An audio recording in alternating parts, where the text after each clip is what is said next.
Assalamualaikum warahmatullahi wabarakatuh. Halo semua sahabat trader. Kembali lagi bersama kami dalam channel Copy Trader. Pada kesempatan kali ini saya akan membahas tentang hal-hal yang berkaitan dengan ICT. Yang pertama adalah pengenalan ICT. Kemudian yang kedua adalah latar belakang ICT. Yang ketiga adalah prinsip di dalam ICT. Yang keempat, saya akan memberikan contoh di dalam trading menggunakan ICT. Apa itu ICT? ICT adalah Inner Cycle Trader yang ditemukan oleh seorang trader terkenal yang namanya adalah Michael Hunderstone, di mana beliau adalah seorang trader sukses, pendidik dan pendiri dari ICT. Selanjutnya adalah latar belakang ICT. Michael juga dikenal sebagai Inner Circle Trader ICT, merupakan tokoh yang sangat terkenal di bidang industri perdagangan. Dia berdagang selama lebih dari 20 tahun dan telah mengembangkan sebuah konsep dan pendekatan uniknya sendiri di dalam berdagang yang disebut dengan metode ICT. Pendekatannya didasarkan pada struktur pasar, yaitu apakah pasar sudah mengalami pembalikan arah, market structure shift, ataukah sudah membuat displacement. Kemudian yang kedua adalah likuiditas. Apakah dia sudah ambil likuiditas. Kemudian supply dan demand, yang menurutnya merupakan faktor kunci dalam memahami pasar di dalam membuat keputusan perdagangan yang lebih baik. Ini adalah latar belakang dari ICT. Kemudian prinsip perdagangan di dalam ICT.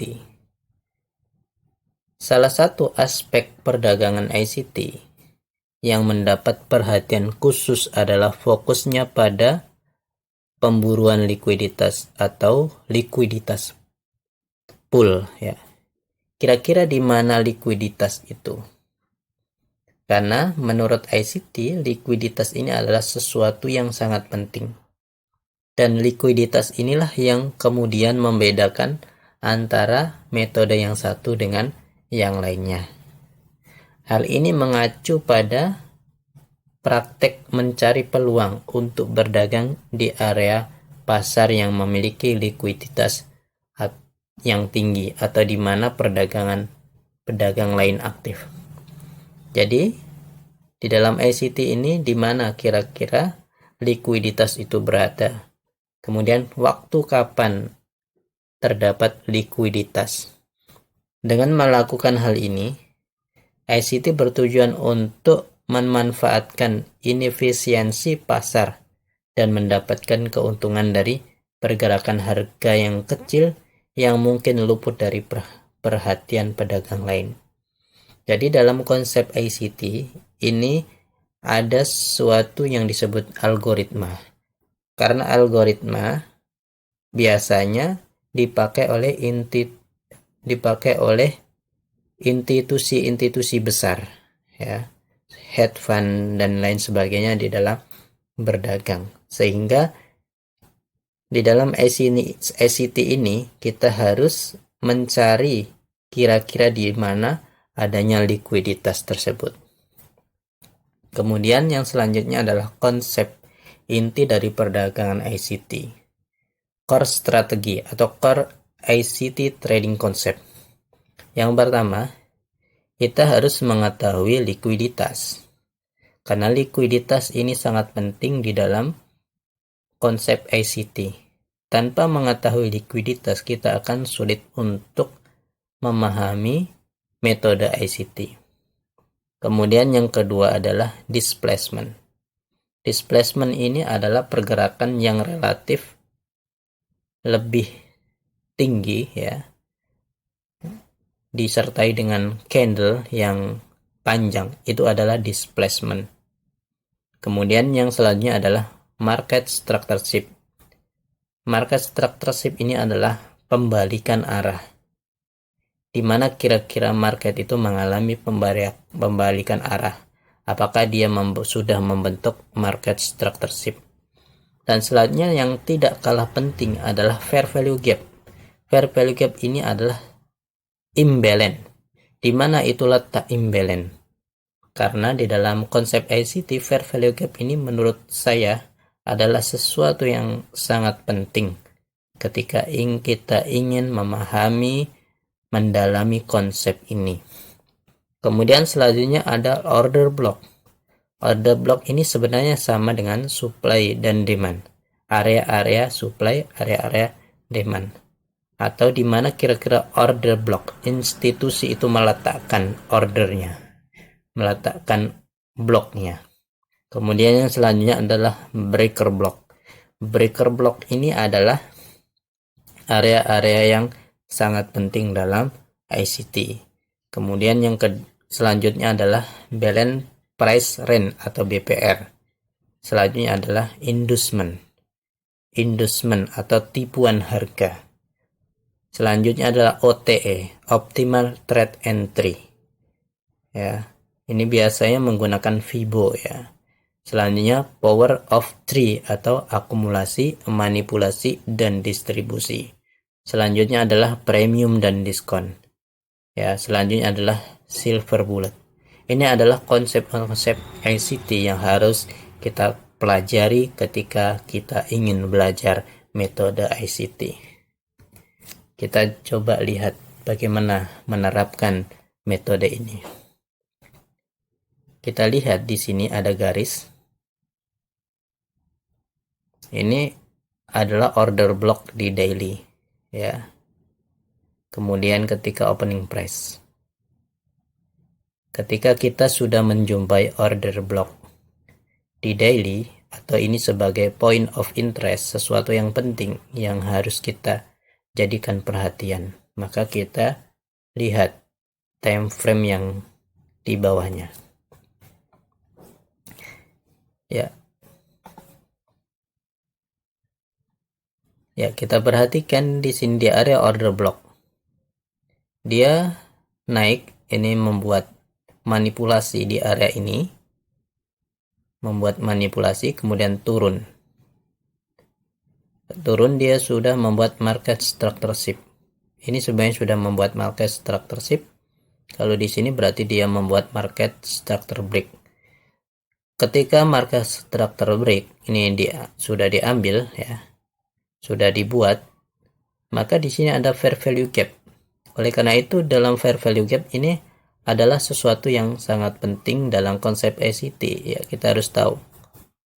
Ketika sudah market structure break kemudian ambil fair value gap baru turun ya. Kita lihat time frame di bawahnya. Ini ada 830 New York Judas ya. Jadi kalau kita ambil TF di bawahnya, di atasnya, ini adalah fair value gap. Tapi kita turunkan lagi TF-nya, kita di sini menemukan ada breaker block atau bearish backer ya. Ini adalah backer block ya. Jadi kita juga bisa entry di area breaker block. Kalau di atas tadi, ini adalah area fair value gap untuk kita entry. Ini juga sebenarnya area breaker block. Kita turunkan lagi, ini adalah breaker block. Ya. Kita ini break. Ketika ini area market structure break, dia ambil dari ini ada order block. Ya, order block mana order block? Ini adalah order block. Ini order blocknya. Kemudian fair value gap. Mana fair value gap? Fair value gap adalah area ini. Ini adalah area fair value gap plus kill zone ya. Ini biasanya kill zone itu adalah di waktu-waktu yang sangat penting seperti London Session, New York Session, ya, kemudian London Close, ya. Kemudian break ini membuat market structure break. Kemudian di sini ada fair value gap. Kemudian dia ambil dari fair value gap. Kemudian target di sini adalah internal rank liquidity. Ini diskon. Dia keluar di area diskon. Ini contoh yang pertama. Kita buat contoh yang kedua. Ini adalah weekly, ya. Weekly di sini adalah fair value gap. Ya, ini adalah fair value gap. Fair value gap ini dan ini. Ya. Di weekly kita turunkan di TF yang lebih kecil. Ya. Sebenarnya ini sudah membuat market structure shift di weekly. Ini membuat market structure shift. Selanjutnya, ketika weekly diambil, dia sudah membuat market structure break, ya. Ini break, yang tadi ini shift, ini membuat market structure break. Ya, ini di bawah weekly. Ya, ini area tadi. Ya, membuat market structure break, kemudian dia naik di sini. Di sini dia ambil dari fair value gap. Ya, selanjutnya entry di area ini. Kita bisa entry di area ini nih, market structure shift atau ini market structure break di break. Kemudian kita ukur menggunakan OTE, optimal trade entry, ya. Di ini optimal trade entry. Dan optimal trade entry ini berada pada area fair value gap. Jadi area fair value gap berada pada optimal trade entry. Target adalah weekly sell set liquidity. Ya, ini adalah area entry-nya. Area entry-nya adalah di fair value gap, ya. Fair value gap plus order block, ya. Ini sering saya sampaikan bahwa ini adalah area yang sangat bagus. Di sini ada fair value gap, di sini ada order block. Dan ini biasanya kita entry di area fair value gap atau area order block. Kalau kita perhatikan dari OTE berada di area fair value gap atau area order block. Ini adalah Fibo extension, ya. Kemudian kita perkecil lagi market structure break. Ini dia ambil fair value gap, ya. Ini ambil fair value gap, kita juga bisa entry di area ini fair value gap. Kalau ini adalah breaker block. Nah, ini adalah breaker block, ya. Ini ambil order block, ini ambil fair value gap, ini ambil breaker block. Ya, demikian, semoga bermanfaat. Assalamualaikum warahmatullahi wabarakatuh.